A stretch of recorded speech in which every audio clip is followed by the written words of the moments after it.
It's time to explore the financial benefits associated with the modern-day oil boom that is sweeping the nation. Get ready for Crude Awakenings with Brandon Cox.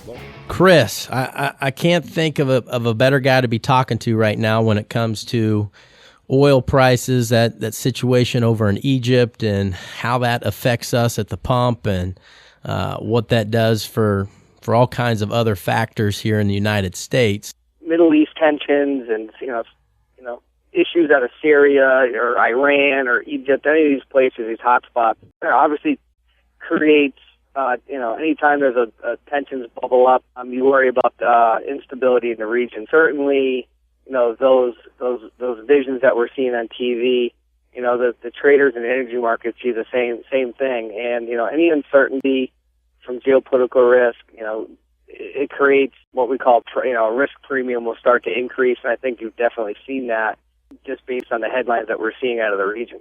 The second thing, when I look at the price of oil trade over $100, is historically, WTI, which is the U.S. Spot contract for futures, if you will, has always taken a back seat to Brent crude. Brent crude, which is based on London, has always been the global benchmark. And a couple of years ago, Brent crude would trade at a $15, $20 premium to WTI. But in the course of the last 3 to 4 months, you're seeing that reverse quite a bit. The first reason is the United States is going through an energy revolution through the shale play and the ability to actually extract oil. I mean, it's an incredible story. It's going to be a major positive impact for the U.S., not only economically, but geopolitically. And the second thing has always been the United States is we've had trouble, when we did produce, we had trouble really getting it to the key regions on the East Coast and so forth, meaning, we didn't really have any pipelines. So we had to import a lot of, Brent crude or foreign crude oil. Well, that's changed. I think if you look at BP, they have the Seacoast pipeline.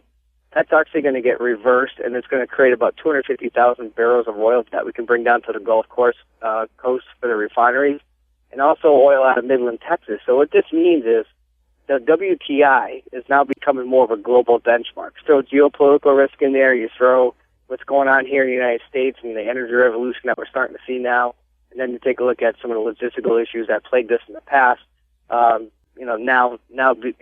being reversed and actually being a catalyst for WTI. I'm not surprised to see oil over $100 a barrel. So, certainly, if you're an investor and you're looking at, the oil markets, the U.S. is now starting to become a major player, and we're really in the first inning of that. Yeah, and that's exciting to hear. It almost sounds like the sleeping giant, a.k.a. the United States, when it comes to the energy industry, is starting to wake up.